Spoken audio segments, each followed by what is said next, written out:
Hi, everyone. Welcome to our second discussion panel about the divine masculine and feminine.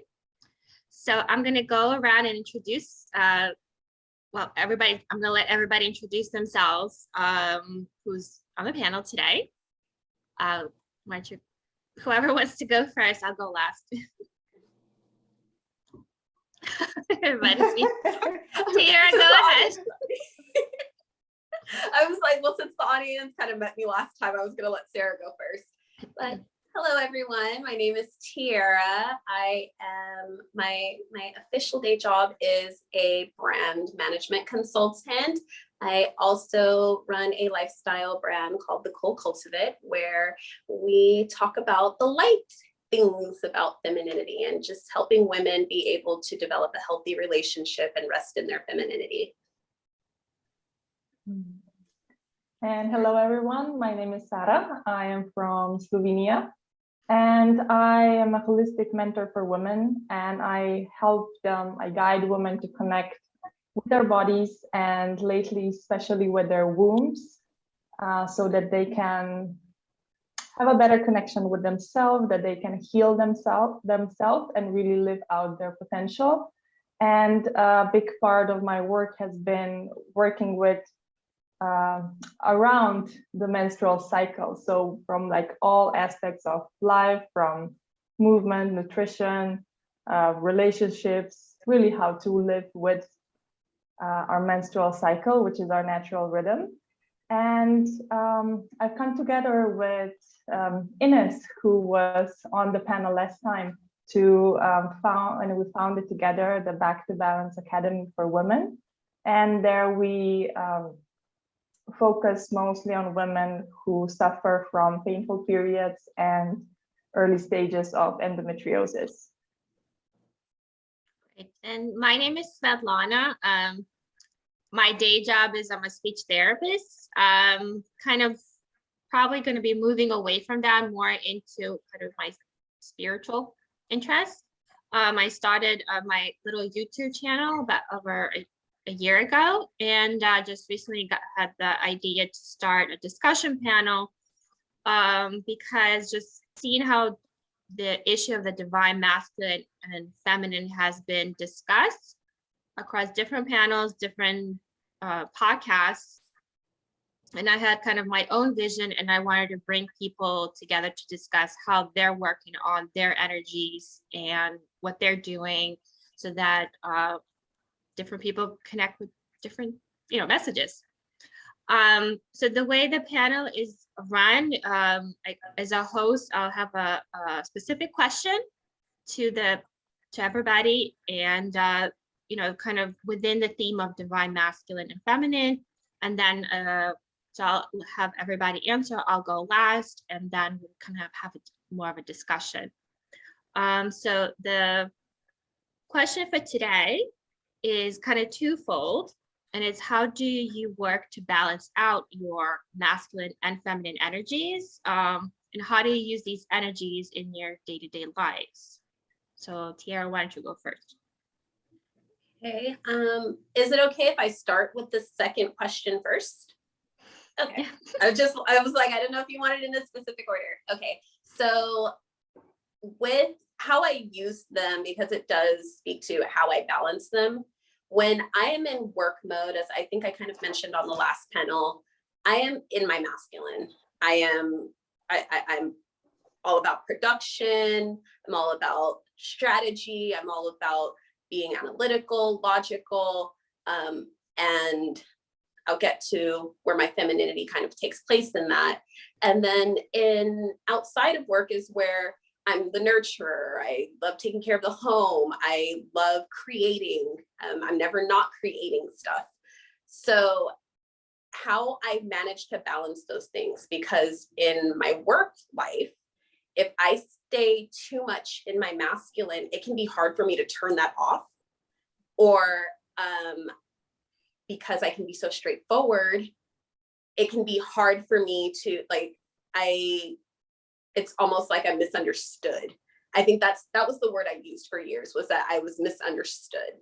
So because I'd be a straightforward person, because I'd be kind of let's produce, it can come off as if almost like I'm a mean person or I'm aggressive, even when I'm not being aggressive. So one of the ways that I've learned to balance that in my work life is drawing from my femininity. I'm already creative, which is what makes me very good at my job, but that intuitive empathy, I've learned to apply that not just when I'm nurturing people, but also within the workplace. And it actually has helped me with clients work better with them, to understand what it is that they're wanting. It's instead of before, I would be a kind of person that would just tell them what their issue was and how to fix it.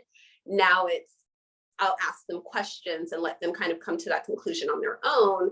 And then, okay, so here is my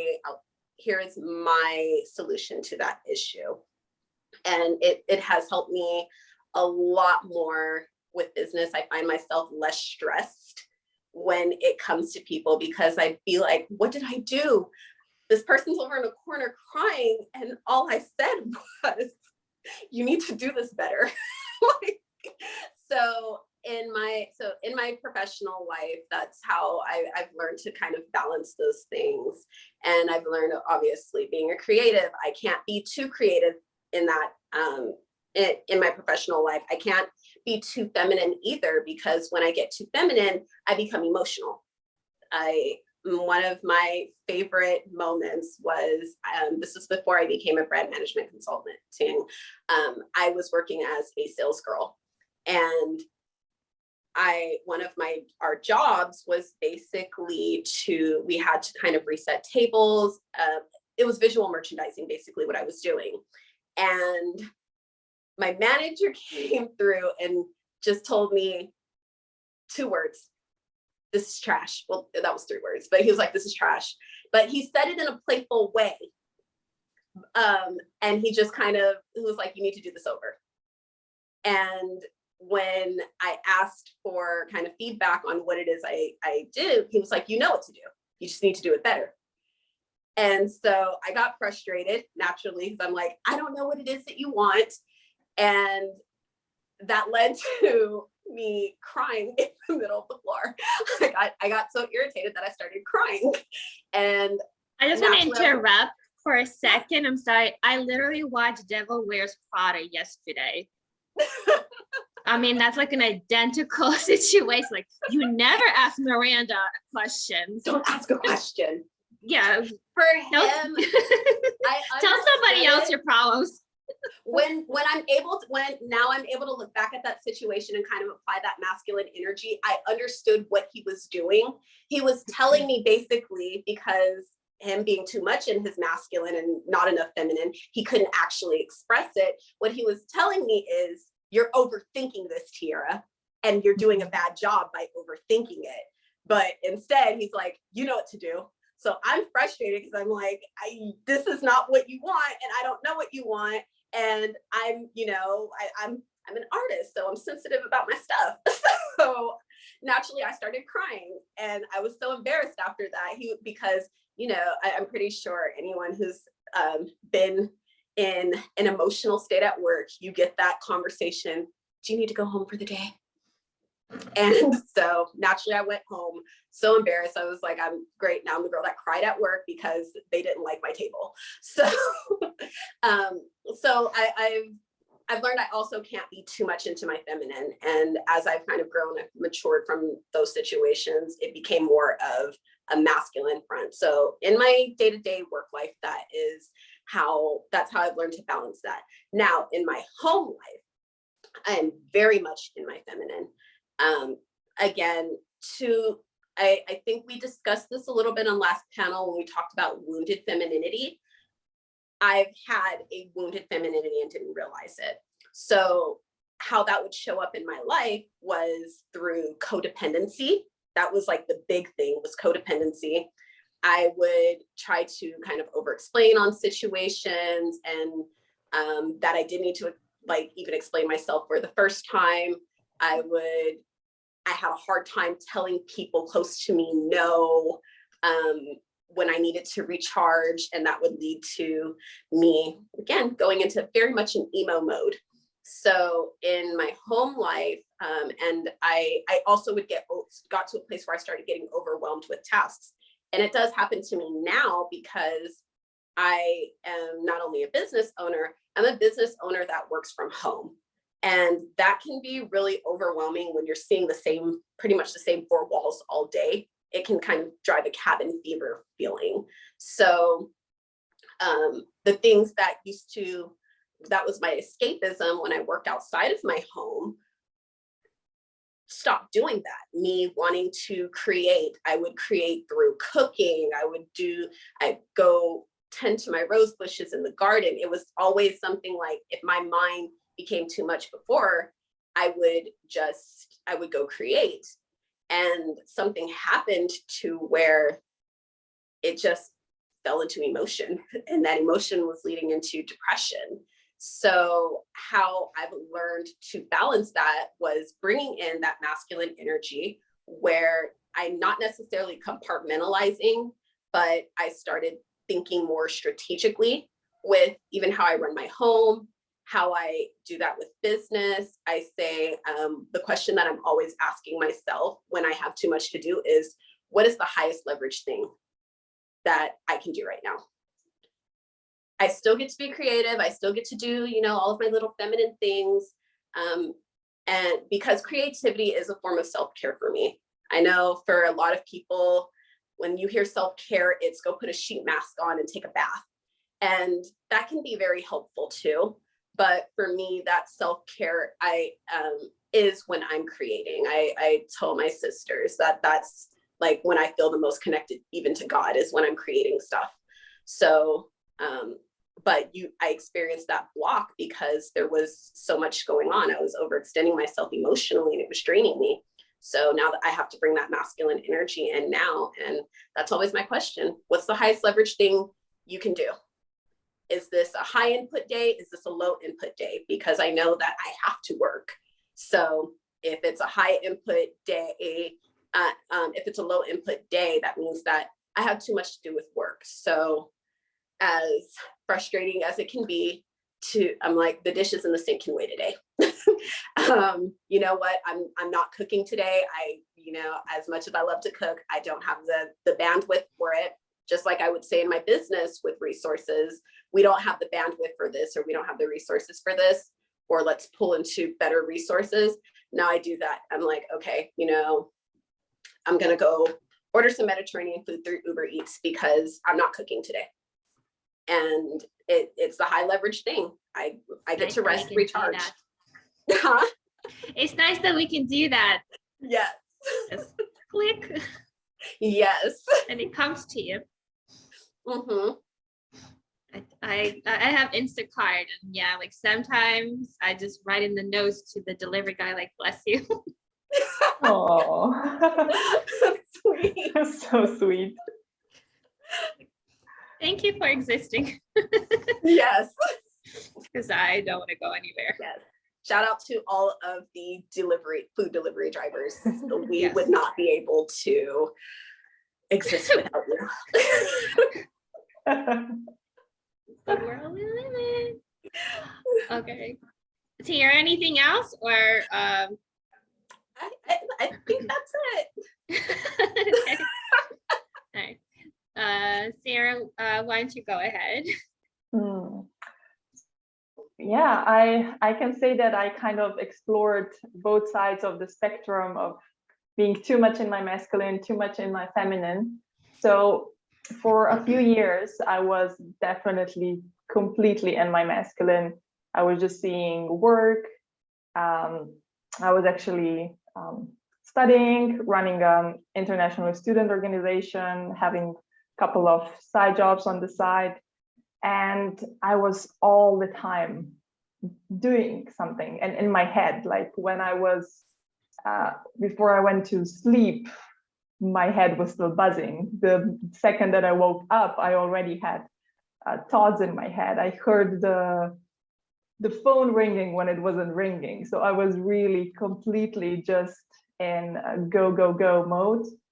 And completely disconnected from my body, from my basic needs. I didn't sleep properly and didn't eat properly and all these things. And it brought me to a burnout, of course, because after a while you cannot maintain this kind of rhythm.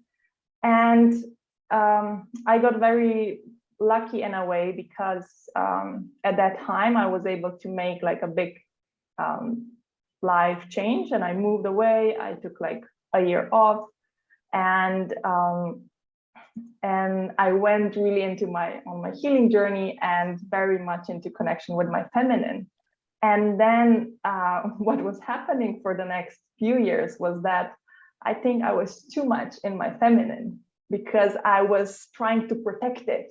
I was very soft, I was very gentle, I was trying to not overdo it, like on any area or with work, or like taking on too much responsibilities or things like that, because I was afraid that, if I do it, I will, again come to a burnout.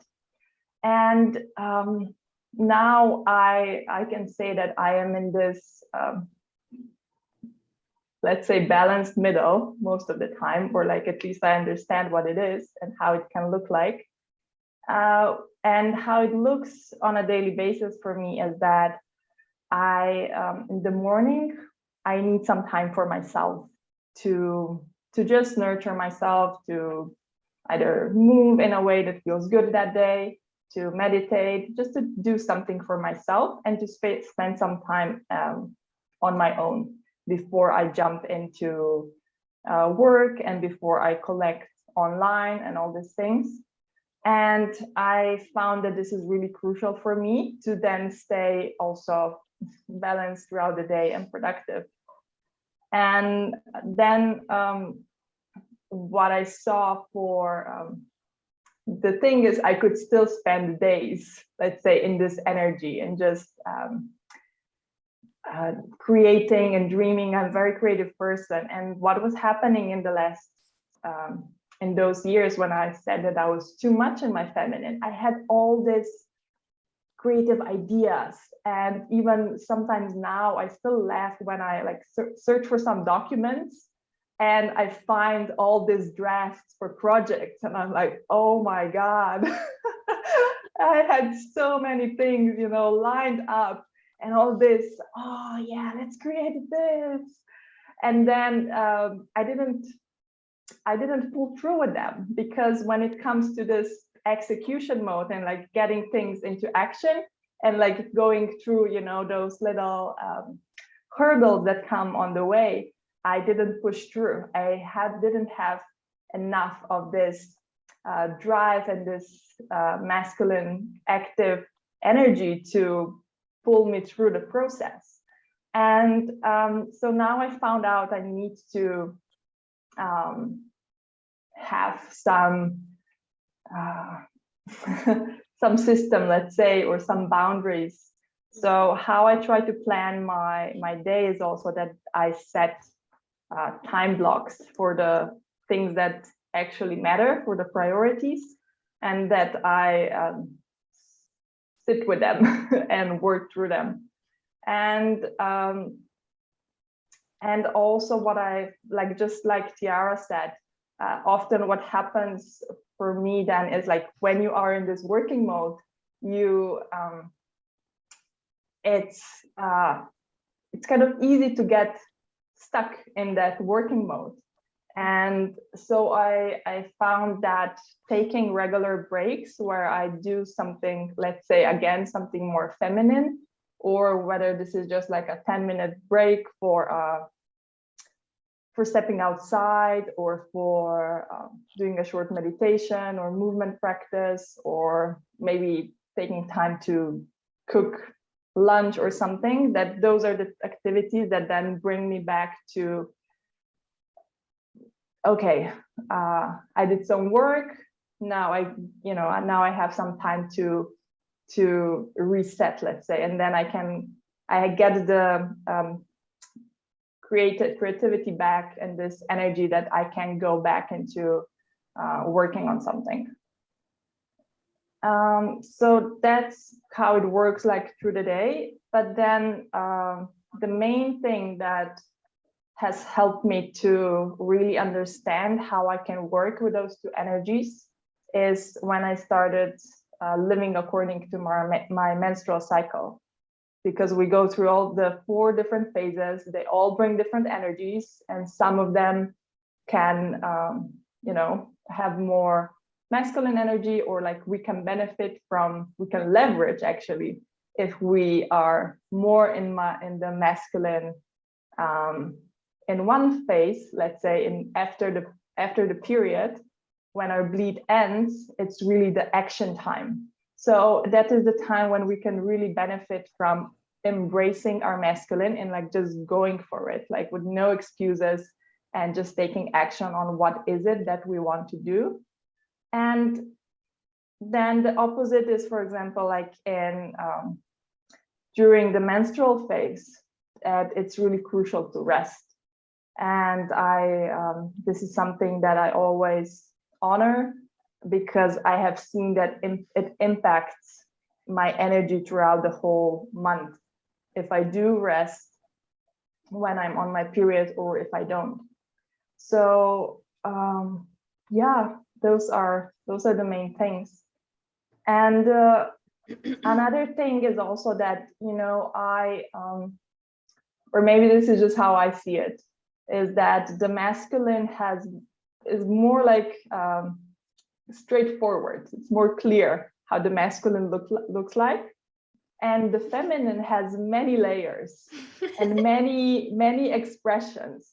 So I also think, you know, like also when we say, or like we hear the feminine, it's like what is it? And like mostly you hear these definitions, yeah, you know, like it's soft, it's like flowing, it's creative, it's like all these nice descriptions, right? But the feminine is not just nice. She's also chaotic. She's also, you know, she has the sacred rage. She has the power to create, but also the power to destruct. And I think those, like the dark feminine, or like the shadow side, or however you want to call it, those are actually the aspects that we need to embrace if we want to really embody our feminine and to heal our connection with the feminine energy. So yeah, that's the main thing. I love that point. So just a little about, to answer the question, yeah, for one is establishing a routine, because like the job, right? Like I have what you would think a very feminine job in education, right? I work with children, I help people, but what I've discovered since I've been in the profession almost 12 years, how masculine it made me. Like I can't soften up, or I have to force that softness. You know, with kids, I gotta use that gentle voice. It felt so unnatural. So yeah, like this tug back and forth, because the job is actually so stressful. The demands are very high, you know, to bring in the money, to see clients back to back. You know, it's kids, and it's like you got to adjust from one kid to the next. They're all on different levels, and I've done different settings. So, you know, the blessing of working from home, you can establish a better routine for yourself. You don't have to commute an hour to work, and use that time to meditate. So for about a year and a half now, basically my mornings, most of the time I'm doing some kind of yoga stretches, depending on what I kind of just listen to the body, what stretches the body wants and needs. Breath work. And it's clearing what happened during the night, because our body goes through a lot of clearing, a lot of work during the night. So you've got to clear that. Got to clear if there is anything left over from the day or days prior. And then same thing when I finish work, you know, eat, take care of my dog, you know, whatever else needs to be taken care of, and then spend an hour or two, just the same thing, the stretches and breath work, just purging the day. Like whatever happened during the day, if there were like triggers, stressors, annoying things, frustrations, whatever, and it all needs to be cleared. And whatever wasn't cleared needs to be cleared the next day. It's like just constant cleaning out. That's kind of, it's been my routine for like a year and a half. It's not sustainable because it's like you still have to dive into that heavier energy, that denser energy of the stress. And the more you clear, the more you start noticing like the highs and lows, like it becomes much harder to adjust. It's like you're starting from a high from the meditation or whatever, and then you have to like push yourself down, push your frequency down. That's where coffee comes in. I've noticed that I don't drink coffee to wake up. I drink it to ground me to that density. And sometimes it takes half a cup, sometimes even a few sips. That's all I can handle because I can see like my body, it's not that the jitterness, it's just like my body's rejecting already, which is a good thing, but it's becoming harder to adjust because I still need to work. But it's clear to me like the job I'm in, I still need it because I still need the triggers. So the job like just triggers a lot of my old beliefs, and those need to be cleared out in order for me to balance out my energies. So part of just balancing out the energies is releasing the old traumas and the old beliefs, whether I mentioned in the last discussion, but whether traumas in this life, whatever beliefs you solidified in this life from an early age, or stuff from past life, or right now I'm clearing out ancestral stuff too. Yeah. Gotta love that ancestral work. Yeah, in a year and a half, this is the first time I'm dealing with ancestral stuff. So that's, I guess it's kind of the same as past life stuff, but it's, I don't know, but it needs to be cleared, you know. Actually did a lot of intensive work this past week because my job just triggered me so much that it brought so much to the surface that like I stayed with it for like 3 days clearing it until I kind of understood what was the underlying belief. And then once I understood it, I was able to release it, and of course I felt better. So a lot of the balancing out is just releasing those underlying really, wait, what? Oh, we have a 40-minute limit. I didn't know that. Oh my gosh, what do I do? Oh no. I have to we can just meet again. Yeah, we can sign back Okay, so in. we have like 10 minutes left, and then so we'll can we sign back into the room? Yes. We can sign back in. All right, so there'll be 2 videos, sorry. Because I don't know how to connect them. But yeah, so a lot of the work is just removing these old beliefs. Like the one that I identified this week was the belief that I am aggressive, which clearly is an imbalance of both energies. And that belief came from my upbringing because I grew up in an aggressive, violent upbringing. So, I mean, I can remember going back years when that belief was circling into my head, in my head, and it was just like so bad, and I didn't know what to do about it. So I needed the triggers, even though it was so painful. But those triggers were necessary. Yeah, so that's been my work to balance out the energies, is use the triggers, sit in them, release them, identify the underlying deep-rooted belief, and yank it out. So why don't we stop at this point, and then the next video will be just kind of a follow-up discussion about what everybody said. That sounds good. Sounds good. Okay, I'm gonna